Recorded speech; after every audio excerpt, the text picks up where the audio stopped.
코인 왕자입니다. 자, 오늘의 차트 보겠습니다. 정신 못 차리겠다. 시장이 빠져줘도 너무 빠져줘서 22년도 FTX 거래소 파산대를 보는 것 같았어요. 그냥 느낌은. 왜? 오랜만에 모든 코인들이 시원함을 느낄 수 있는 그런 구간이 아니었나. 그래서 지금 올라오는 거는 한 3분의 2 정도밖에 안 되고요. 빨간불 켜준 거는 반대로 3분의 2가 아직도 하락 구간에 있습니다. 자, 그런데 이제 저거에 따라서 알트코인이 많이 빠졌다가 지금은 중요한 게 아니에요.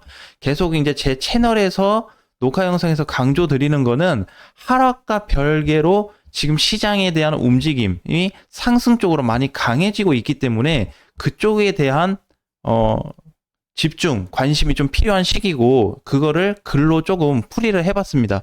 자, 비트가 장중에 8천이 깨져서 7,700만 원까지 내려갔고요. 근데 지금은 이제 다시 올려놨어요. 올려놓은 상태에서 지금 괜찮을까? 자, 고민이 또 되겠죠? 반등 나왔는데 다시 또 밀리면 어떡하지? 이런 거에 대한 걱정. 우리 최근에 이제 이번 주에 비트코인을 놓고 얘기하면서 8천에 대한 내용을 좀 언급을 했어요. 8천이 안 깨져주고 바로 반등이 나올 수도 있다. 이런 말씀을 드렸었고요. 일시적으로 붕괴가 되어도 빠른 반등이 나올 수 있다라고 안내를 해드렸습니다. 근데 이게 지금 왜 이런 증상이 생겼냐, 그게 중요하잖아요. 그죠?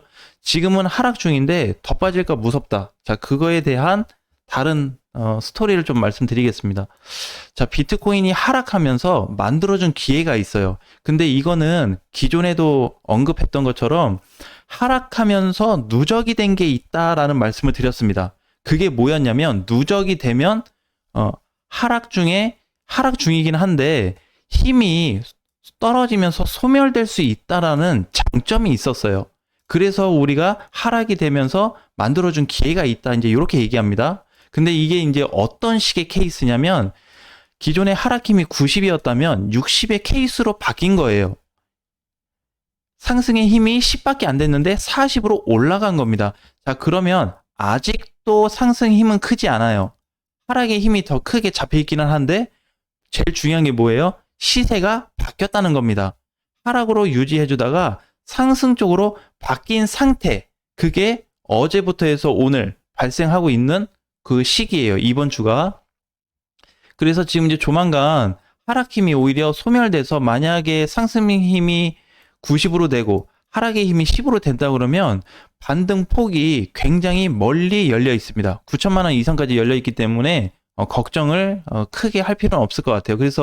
그러니까 이제 강조를 하는 게 지금 당장 알트코인들이 마이너스는 발생할 수 있어요. 마이너스 맞아요. 그리고 장중에 많이 빠진 거 팩트입니다. 그런데 어떻게 지금 여기에서 나타나고 있는 거는 시장과 전혀 별개의 케이스로 움직이고 있다는 거예요. 이거에 대한 흐름이 포착이 되고 있다. 자, 그 다음에 이게 보니까 비트코인도 이렇게 많이 빠졌었는데 알트코인들이 대부분 그냥 갖다 클릭하면은 다 10%씩 빠졌어요. 웬만한 코인들이 거의 10%가 거의 10개 중에 9개가 10%가 다 떴습니다. 자, 그만큼 어제 어떻게 해요? 타격이 컸어요. 자, 그러면 왜 저렇게 빠졌을까? 저렇게까지 과도하게 빠질 건가? 왜? 뉴스는 뭐 특별하게 기사 악재가 터지거나 이런 게 없었는데 제가 개인적으로 봤을 때는 뉴스 내용도 일부 있을 수 있지만 그거보다 더 중요한 게 선물 쪽에서의 청산 물량이 급격히 증가했습니다. 자, 이게 일단 팩트예요. 선물 투자하시는 분들 중에서 청산당한 물량하고 기존에 던졌던 매도 물량이 합쳐져서 하락이 생각보다 깊었다는 겁니다. 자, 그러면은 이 시기가 있었어요? 비트코인한테? 올해 있었죠? 언제 있었죠? 여기. 자, 이 시기에 매도 물량과 청산 물량이 선물 시장에서 많이 잡혔었던 시기였습니다. 그래서 여기가 첫 번째 자리였고요. A 자리가 처음 발생했고 현재 B 자리. 근데 어떻게 돼요? 전체적으로 보면은 상승폭보다 현재 위치에서 많이 빠졌잖아요. 많이 빠지고 나서 여기도 어떻게? 여기만 그냥 이렇게 좀 헤매는 위치로 보여져요. 현재는. 근데 여기가 어떻게? 기회 구간이다라는 겁니다. 왜? 여기 돌아가서 보면은 똑같아요. 돌아가서 그냥 빠꾸에서 보면 자, 이렇게 빠졌어요. 어차피 여기서 안 사요. 사람들이. 이 자리를 공포 위치로 생각하게끔 돼 있습니다. 왜냐면 지지선 깨졌지, 추세 깨졌지, 지표 다 깨졌지, 이평선 깨졌지. 뭘로 볼 거예요? 차트로 본다 그러면, 그죠? 다 깨졌습니다. 근데 어떻게 다음 날부터 신기하게도 살아나기 시작해서 대략 한 15%가 상승이 되었습니다. 1억 근처까지 갔으니까, 그죠? 자, 이런 이제 반등이 나왔어요. 이렇게 나오다 보니까 지금의 위치에서도 똑같은 위치로 보여진다는 거죠. 그러니까 공포 위치가 동일하다는 겁니다. 항상 사람들이 의학할 때는 그 자리가 셌다는 거예요. 마지막으로 갈수록 더 강한 포지션이 나타났다. 자, 그러면 이 이후에 이제 어떤 증상이 나올지 좀 간략하게 좀 살펴보면, 기존에는 이제 비트코인이 반등을 했다가 올라가게 되고 올라가고 나면 이제 밀리고 그런 위치가 잦은 반복이 나타났습니다. 지금부터는 무슨 기회를 좀 봐야 되냐면, 단순히 비트코인이 8,100에 있는데 8,300 가고 8,500 가고 이런 거에 대한 단순 전환을 보는 게 아니에요. 시장이 완전히 이렇게 어느 정도 일주일 이상 한 달이라도 올라갈 수 있는 폭으로 바뀌었냐, 이게 중요한 겁니다. 자, 그래서 그러면 지금 비트코인 8,100으로 봤을 때 가격이 올라갈 폭은 9,500만 원까지 열려 있어요. 자, 이거를 꼭 기억을 해 두셔야 됩니다. 물론 일봉상으로는 이 9,500에 대한 기준이 하루하루 변경될 수밖에 없어요. 어제는 9,550까지 해서 9,600 정도에 있었고, 오늘은 9,500으로 좀 떨어졌고, 만약에 비트코인이 앞으로 계속 떨어져 준다면 이거에 대한 가격은 떨어지겠지만 급격하게 떨어지진 않습니다. 올라갈 수 있는 폭이. 왜냐면 기존에도 우리 여기서 이제 보게 되면 바닥을 찍고 나서 상승이 여기서 끊겼잖아요. 근데 왜 여기까지밖에 못 갔을까? 그거를 찾아내셔야 돼요. 그리고 여기서는 왜 조정이 나왔지? 여기서 반등 나오고 조정 나오는데 여기까지 올라갔어.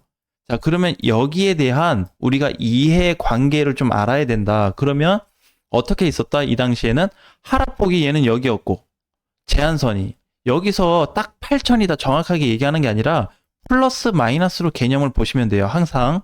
그 다음에 올라갔을 때 첫 번째 저항이 여기였고 두 번째 저항이 여기여서 스탑이 됐던 겁니다. 근데 지금 위치를 다시 이제 그때하고 똑같이 적용한다 그러면 결국 어떻게 해요? 같은 위치로 봐야 돼요.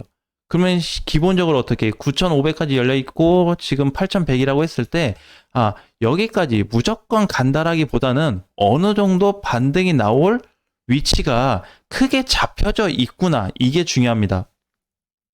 알트코인들이 조금 더 심해요. 비트코인도 이렇게 반등이 잡혀 있는데 알트들은 이 반등이 더 크게 잡혀 있는 상태거든요. 그래서 또 막 이런 생각이 들 수 있어요. 또 뭐 빨간불 잠깐 켰다가 또 막 밀리고 밤 되면 또 빠지고 새벽 되면 밀린다, 이런 관점으로 볼 수 있는데 어차피 계속 못 빠져요. 계속 올라가지도 못할지언정 계속 빠지는 것도 없습니다, 시장에는. 자, 그러니까 현재 기준 자리가 조금 더 앞전에 비해서, 여기도 이제 스탑 자리는 했어요. 1차 스탑 자리. 지금 여기가 2차 스탑 자리예요. 그러면 최종적으로 지금은 어떻게 멈춰줘야 정상적인 패턴으로 갈 수 있다는 겁니다. 자, 만약에 여기서 조금 더 왔다 갔다 해요. 그래도 지장이 없어요. 나쁘게 볼 수 없다는 겁니다, 아직까지. 자, 그래서 뭐 8,500이 깨지든 지금 뭐 8,000이 깨져서 뭐 장중에 회복이 됐든 그걸 따지지 말고 어떻게 반등에 대한 가능성의 그 힘의 세기가 바뀌었다라는 거, 이거를 꼭 기억을 하셨으면 좋겠어요. 그래서 제가 이거는 이제 수치로 그냥 이해를 좀 돕기 위해서 좀 만들었기 때문에 현재 시장 내용을 그냥 이렇게 간략하게 정리를 해드린 겁니다. 결국에 따져서 보니까 이 상태가 되었구나, 현재 시장이. 자, 이런 것만 좀 기억을 하고 있어도 물론 이제 코인이 많이 하락돼서 힘들긴 해요. 어제 시바이누도 하락이 만만치가 않았거든요. 근데 오히려 이상한 증상들이 나타나고 있죠. 마지막에 이제 제일 중요한 거 뭐죠? 어제 하락이 최근 가장 깊었어요.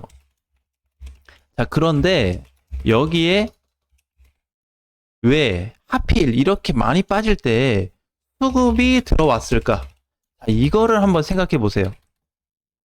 수급이 어디 들어왔어요? 어디? 비트한테? 아니요. 비트 이더를 제외한 알트코인들한테 거의 대부분이 들어왔거나, 수급이 들어오지 않은 애들은 하락이 됐는데 물량이 빠져나간 게 거의 없습니다. 자, 그러면 어떻게? 전체적으로 그냥 버티기로 하고 있다는 거예요. 버티기. 그리고 국내는 이제 그렇고 해외 같은 경우에는 수급이 들어온 케이스 그런 코인들이 상당히 많은 편이에요. 근데 왜 그런 거 있죠? 특히 이제 선물 시장이 좀 그런데 왜 수급이 들어왔냐? 선물이든 현물이든. 자, 이제 그걸 좀 생각해 보면서 아, 그러면 돈도 들어왔고 많이 빠졌는데 돈이 들어왔어. 힘의 세계하고 상승의 힘도 지금 뒤바뀌었어. 그 다음에 하락하면서 만들어준 기회가 기존부터 있었는데 지금은 더 만들어주고 있다? 자, 이거를 이제 역발상으로 좀 생각해 볼 필요가 있다는 거예요. 그러니까 우리가 그냥 봤을 때 그냥 밀렸어. 에이, 이걸로만 보면 안 된다는 거예요, 이것만. 그러니까 어떻게, 요걸로만 보기 때문에 자극을 받아요. 심리적으로 불편해. 그 외적인 걸 좀 봐야 돼요. 그러면 그러니까 얘가 빠졌는데도 왜 보유를 해야 되는지, 왜 버텨야 되는지, 굳이 이제 내가 버텨야 되는 근거가 있다고 한다면, 없다고 한다면 자르는 게 맞아요. 근데 버텨야 될 근거가 내가 만들었을 때 있어. 그러면 그거를 가져갈 수 있는 이유가 있어야 돼요. 그래야지 이 캔들을 봐서 하락이 됐을 때 자극받지 않고 심리적으로 버틸 수 있다는 겁니다. 사실상 이제 멘탈 싸움 구간이죠. 여기는 심리 싸움 구간이에요. 멘탈 싸움 구간이면서.